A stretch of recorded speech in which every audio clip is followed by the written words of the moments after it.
नमस्कार। आज हम 11वें स्कंद से कुछ प्रसाद प्राप्त करेंगे। 11वें स्कंद के 20वें अध्याय में भगवान ने भक्ति योग की बात बताया है। हम उससे कुछ प्रसाद प्राप्त करें।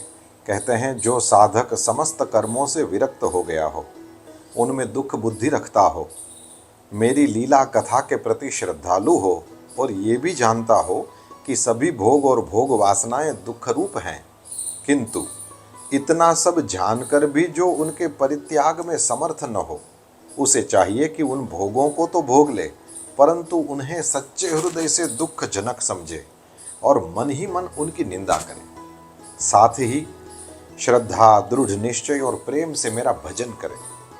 भगवान कहते हैं, इस प्रकार मेरे बतलाए हुए भक्ति योग के द्वारा निरंतर मेरा भजन करने से मैं उस साधक के हृदय में आकर बैठ जाता हूँ और मेरे विराजमान होते ही उसके हृदय की सारी वासनाएं अपने संस्कारों के साथ नष्ट हो जाती हैं। इस तरह जब उसे मुझ सर्वात्मा का साक्षात्कार हो जाता है, तब तो उसके हृदय की गांठ टूट जाती है, उसके सारे संशय छिन्न भिन्न हो जाते हैं और कर्म वासनाएं सर्वथा क्षीण हो जाती हैं।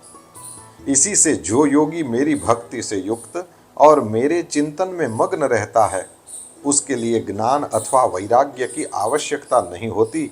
उसका कल्याण तो प्रायः मेरी भक्ति के द्वारा ही हो जाता है।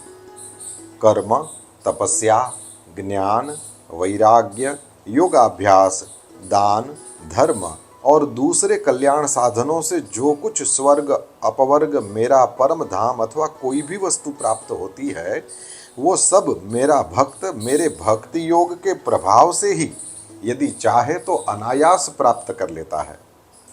भगवान कहते हैं, मेरे अनन्य प्रेमी एवं धैर्यवान साधु भक्त स्वयं तो कुछ चाहते ही नहीं। यदि मैं उन्हें देना चाहता हूँ और देता भी हूँ, तो भी दूसरी वस्तुओं की तो बात ही क्या, वे कैवल्य मोक्ष भी नहीं लेना चाहते।